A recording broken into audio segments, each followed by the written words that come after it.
The storm hit fast. Rain pounded the porch as thunder cracked overhead.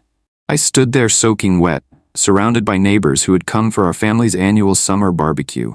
I had just told them the truth. I was gay. The words hung in the air like a gunshot. My father stood 6 feet away, his face purple with rage. 20 years in the Marines had made him hard, traditional, obsessed with legacy and reputation. His fists were clenched tight. Behind him, my mother sobbed quietly, covering her face. My younger brother Logan leaned against the doorframe with cold, calculating eyes. The neighbors froze with their plates, watching our family fall apart. My father's voice cut through the rain. "You are not my son anymore. Get out of my house." I tried to speak, to explain, but he held up his hand. "Now." He went inside and came back with my suitcase, throwing it down the steps into a puddle. As I picked up my soaked belongings, I heard Logan mutter to our father, "He won't last a year." That smile on his face told me everything. They wanted me gone. My name is Thomas. I'm 52 years old now, but this story starts 10 years ago when I was 42 and lost everything in one night. Back then, I was the dependable son who gave up everything for the family. I never went to college because Dad needed me in the family construction business. I never dated or traveled or dreamed my own dreams. There was always another project, another deadline, another reason I had to stay. I was the rock everyone leaned on. My father built his whole life on tradition. Ex-military, 20 years serving his country, then came home and started a construction company from nothing. Everything was about legacy, about the family name, about doing things the right way. His way. Only his way. I spent 42 years trying to earn his approval, working sunrise to sunset, sacrificing my youth and happiness. But that night on the porch, soaking wet with my suitcase at my feet, I finally understood the truth. I had wasted my entire life pretending to be someone I wasn't, living a lie to please a man who would never be pleased. I drove away with everything I owned stuffed into one suitcase. The rain made it hard to see the road. I stopped at an ATM to get cash for a motel. Account closed. I tried my credit card at the gas station. Declined. Everything was tied to the family business, and they had cut me off completely while I was at that barbecue. They planned this. My wallet held $183. That was it. 20 years of work, and I left with less than $200. I slept in my car that first night in a grocery store parking lot. The security light buzzed overhead while rain drummed on the roof. I couldn't stop shaking, not from cold but from shock. In one night, I lost my family, my home, my job, my entire identity. I was 42 years old, starting over with nothing. The next weeks were brutal. I sold my tools at a pawn shop, the same tools I'd collected over 20 years. Each one held memories I tried to forget. The money bought gas and dollar menu food. I showered in gas stations and slept in parking lots, too ashamed to ask for help. One morning at a small diner, I nursed a cup of coffee I couldn't afford to refill. An old man at the counter heard me quietly asking the waitress if they were hiring. He turned to me and said his brother owned a rural credit union about 15 miles out. They needed a night janitor. Minimum wage, but it was steady. I thanked him and drove there that afternoon, wearing my only clean shirt. They hired me on the spot. My first night cleaning that credit union, I was emptying trash cans in the loan department around midnight. I found a thick folder wedged behind a filing cabinet. Inside were mortgage documents with numbers that didn't add up. I wasn't an accountant, but I'd helped Dad manage finances for 20 years. I could see the error clearly. Someone had miscalculated by $40,000. I stood there holding that folder, debating what to do. I was just a janitor. This wasn't my problem, but even after everything, I still believed in doing what was right. The next morning, I waited in the parking lot until the branch manager arrived. Her name was Ellen. Ellen was in her late 50s, with gray hair and tired eyes that had seen too much. When I knocked on her office door in my janitor uniform, she looked annoyed at being interrupted. I apologized and handed her the folder, explaining where I'd found it and what was wrong with the calculations. She studied it for a long time without speaking. Then she looked up at me, really looked at me, like she was seeing past the uniform to who I actually was. She asked me to sit down. "Where did you learn to read financial documents like this?"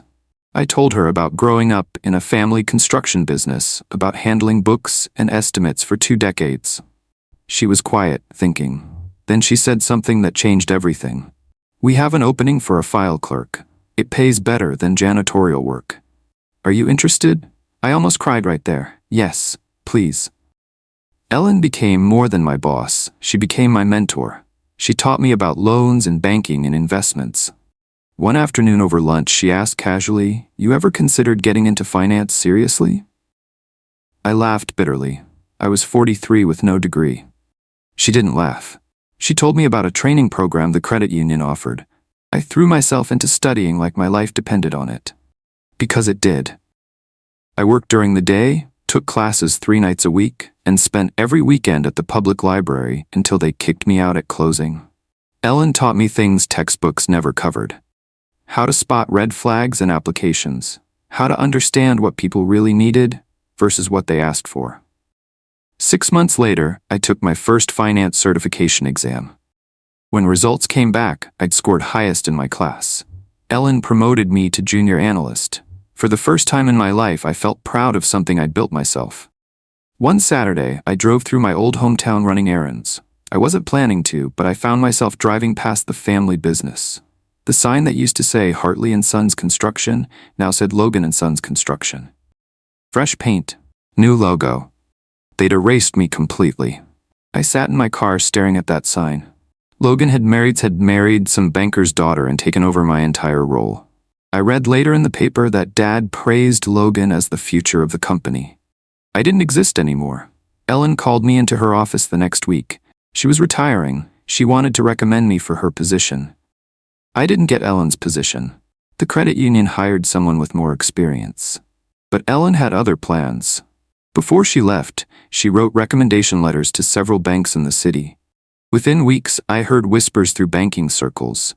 Logan's company was struggling. They'd cut corners on projects, falsified permits. Their credit score was dropping fast. Dad had mortgaged the family home to keep them afloat. Part of me felt satisfaction. The golden child was failing. Then something strange happened. A client walked into the credit union for a loan consultation. I recognized him immediately. He was from my hometown, a contractor who'd worked with Dad for years. He sat across from me and didn't recognize me at all. 10 years of hard living and rebuilding had changed me that much. He complained about Logan & Sons, about how they owed him money for a job 6 months ago, how the whole company was falling apart. I listened carefully, taking notes. When he left, I sat there thinking. They were coming apart at the seams and I was building myself up piece by piece. I made a decision that changed everything. I legally changed my last name. I'd been Thomas Hartley my whole life. Now I became Thomas Whitmore. New name, new identity, new life. I updated all my records, erased every trace of my old self. When people asked about my family, I said I didn't have one. It was easier than explaining. The recommendation letters Ellen sent out started getting responses. 3 banks wanted interviews. I chose Whitmore Financial, a growing community bank in the next city over. The name felt like fate. At my interview, I was confident in ways I'd never been before. I knew my worth now. I knew what I could do. They offered me the job as a financial analyst on the spot. I started 2 weeks later. At Whitmore Financial, I finally became the person I was meant to be. No more hiding. No more pretending. Thomas Whitmore was quiet, measured, steady, and very good at his job. My colleagues knew nothing about Thomas Hartley. They knew the sharp analyst who caught problems others missed, and I liked it that way. 3 months in, a recruiter from an even bigger bank called. They'd heard about me. I was building a reputation. Within a year at Whitmore Financial, I became the go-to person for complex loans. I identified inefficiencies in our systems and fixed them, saving the bank hundreds of thousands.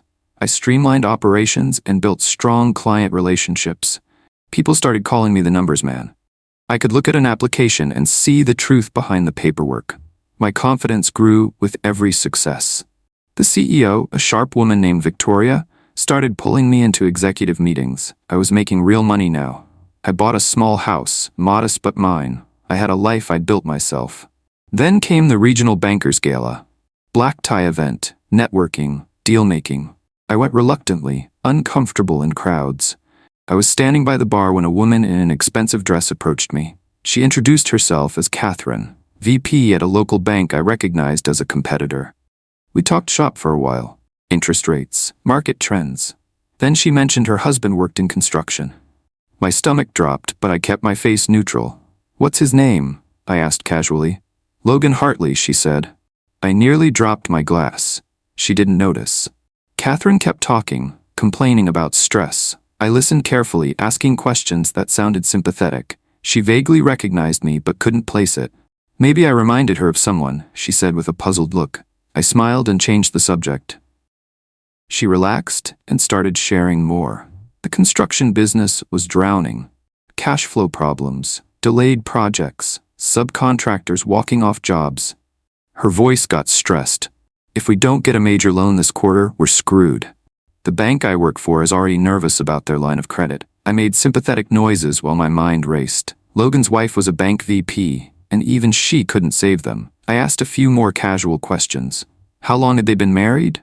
5 years. Was the family business always this stressful? She laughed bitterly. Only since Logan took over completely. His father handed him everything, and now it's falling apart. I excused myself politely and spent the rest of that evening processing what I'd learned. The company that erased me was dying. Logan, the golden child, was failing spectacularly, and I felt absolutely nothing about it. These people were strangers now. Over the next few months, I did some quiet digging. My banking connections helped. What I found was worse than Catherine admitted.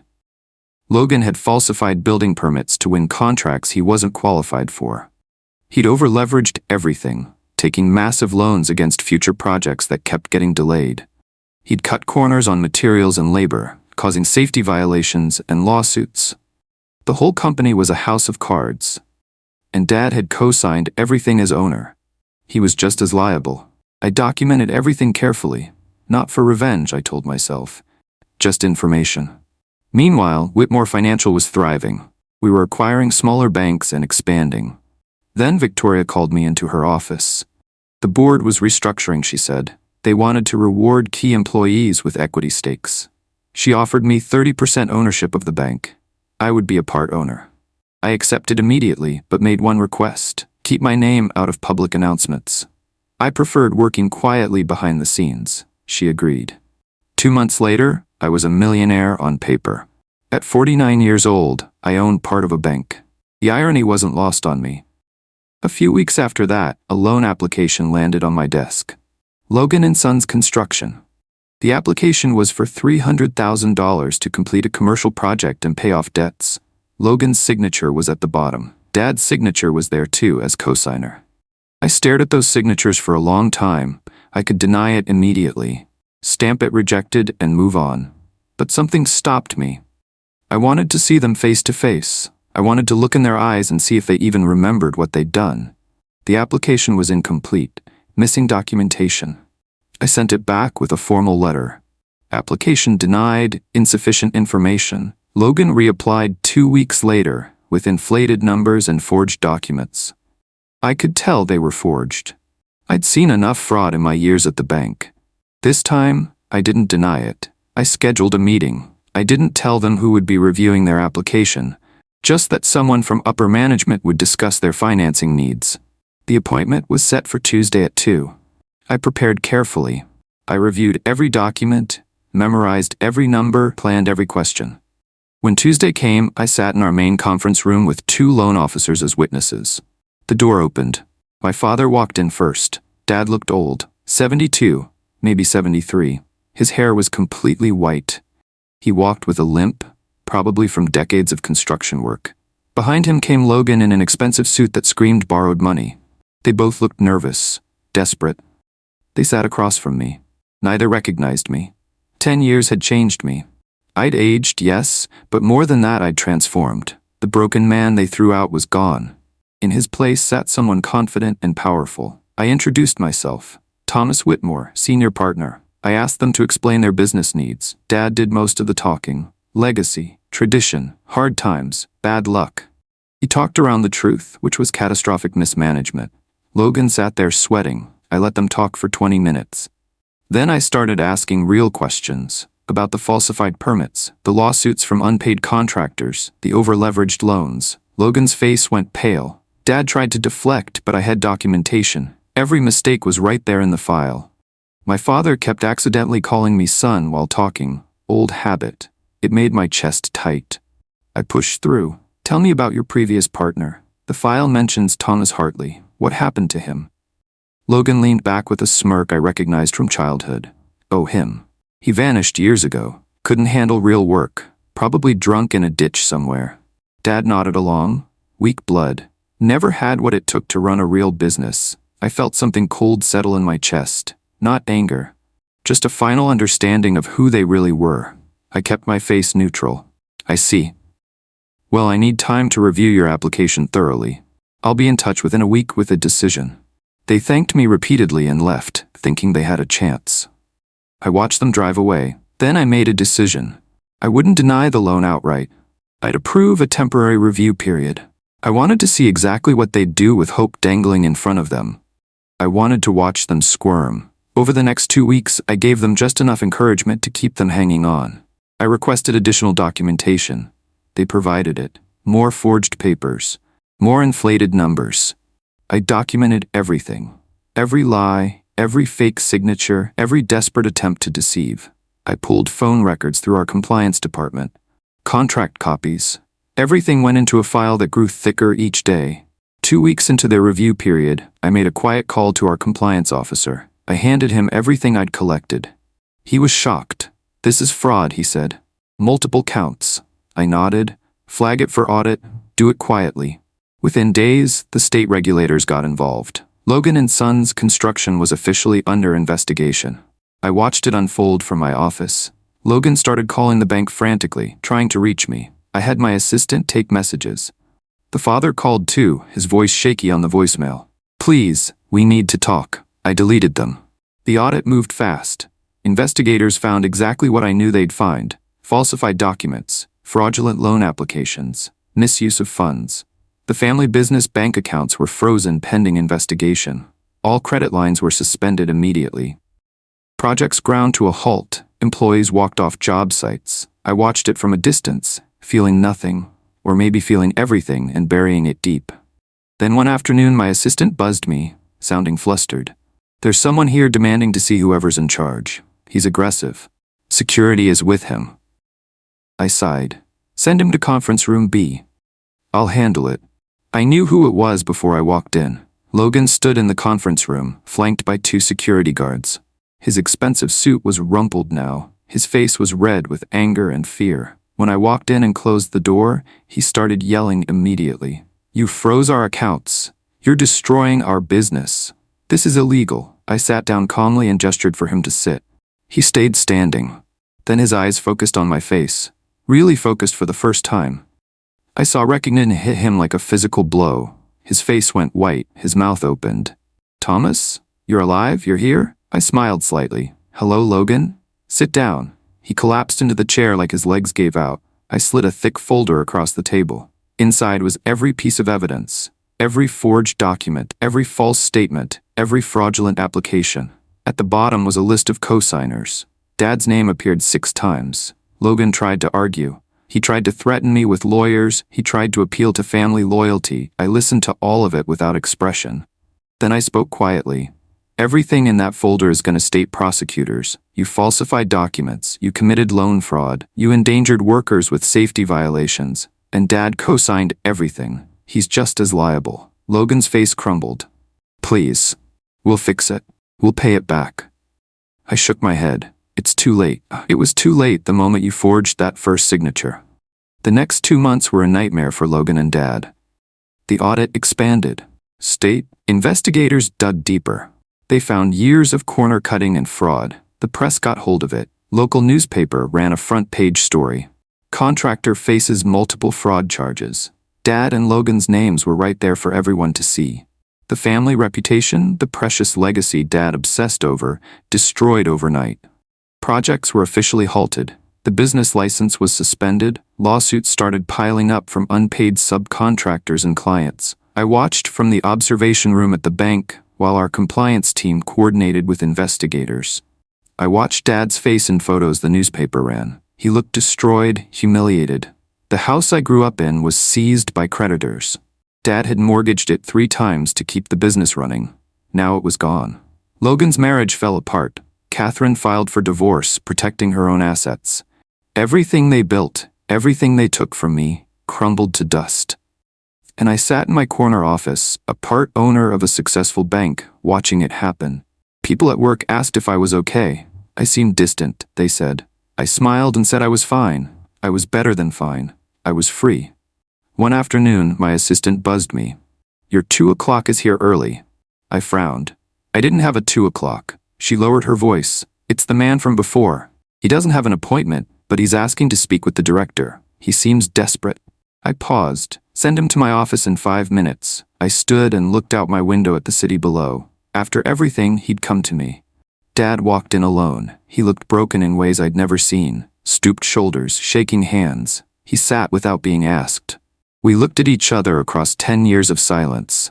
"Please," he whispered, "just give us 1 second chance. We'll do anything. Pay everything back. Just help us." I leaned back in my chair. "Do you remember 10 years ago? Standing on your porch in the rain telling me I wasn't your son?" He closed his eyes. I kept talking. "I begged you that night for a chance.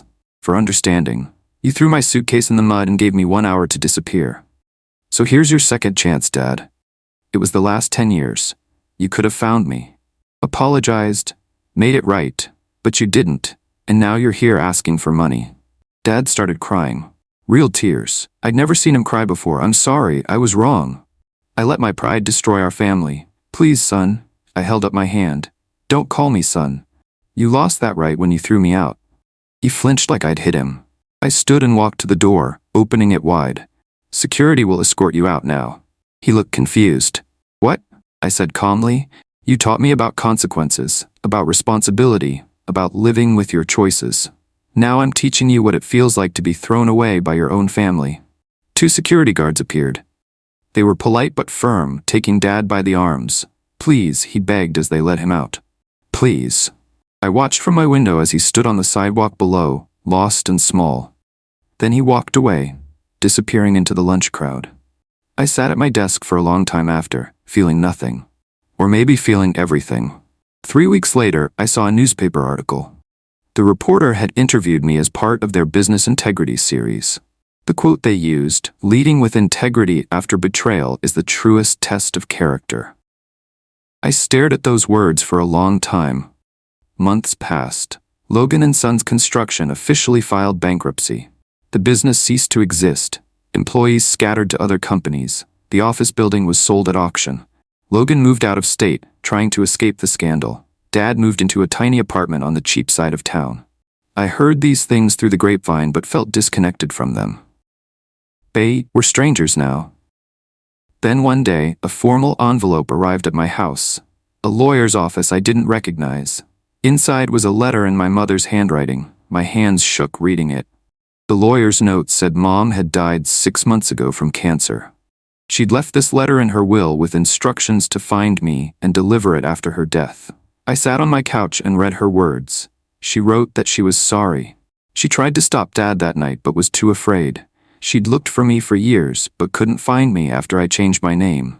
She wrote that she knew somehow I'd survived and built a good life. She was proud of me, even though she had no right to be. At the bottom of the envelope was a small key and an address for a safety deposit box. I drove there that afternoon. Inside the safety deposit box was a deed to an empty lot in my old hometown, and a photograph. The photo showed me as a little boy, maybe 5 years old, sitting on Mom's lap. We were both smiling. I held that photo and cried for the first time in years. I cried for the mother who tried to protect me, but couldn't. I cried for the boy in the photo, who didn't know what was coming. I cried for all the years lost. Then I made a decision about that lot.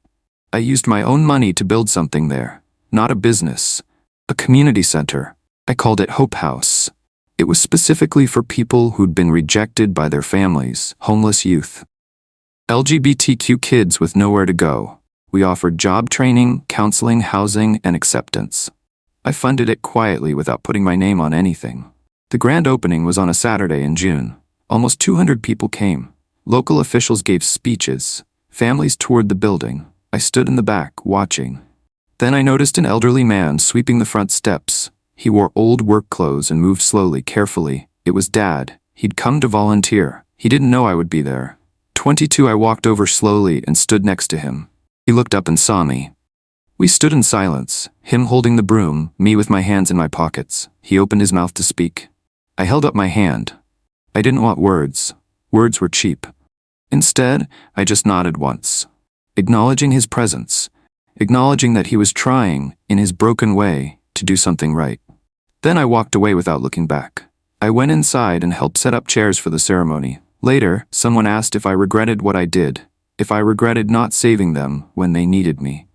I thought carefully before answering. No, I said honestly. They threw me out to break me. They expected me to fail, to prove them right about me being weak. Instead, I walked away and built something better. Not in spite of them, without them. I didn't need revenge. I just needed to prove to myself that I was worth more than they believed, and I did. The director of Hope House gave a speech that afternoon. She talked about second chances and rebuilding. She mentioned the anonymous donor who made it all possible. People applauded. I smiled from the back. This was my real legacy. That night, Andrew called. I'd been seeing him for 6 months now. A kind man, a teacher, who knew my whole story and loved me anyway. We'd talked about moving in together. I'd been hesitant, afraid of losing my independence. But sitting there after the opening, I realized something. I'd spent 10 years building walls to protect myself. Maybe it was time to let someone in. I called him back. Let's do it, I said. Let's get a place together. He was quiet for a moment, then I heard the smile in his voice. Really? Really. We found a house 3 weeks later. Not big, but ours. We moved in together, combining our lives. For the first time since that rainy night on Dad's porch, I felt like I had a real home. Not just a house, but a home with someone who chose me. Someone who saw all my broken pieces and loved me anyway. Work continued to go well. Whitmore Financial expanded to 6 locations. My equity stake was worth millions now, but I kept living modestly. The money didn't matter as much as the security it provided. I'd never be that desperate man sleeping in his car again. 5 years after the confrontation, I got a call from the hospice where Dad was now living. He was dying. Cancer, like Mom. They said he'd been asking for me. Did I want to visit? I sat with that question for 3 days. Andrew said it was my choice. My therapist said there was no right answer. Finally, I decided.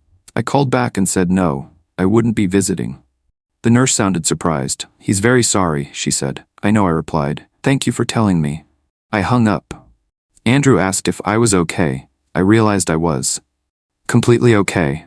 Dad died 3 weeks later. I didn't attend the funeral. Logan organized it. Almost no one came. The man who valued legacy above love died with almost no one to mourn him. I felt neither satisfaction nor sadness. Just closure. His lawyer called about the will.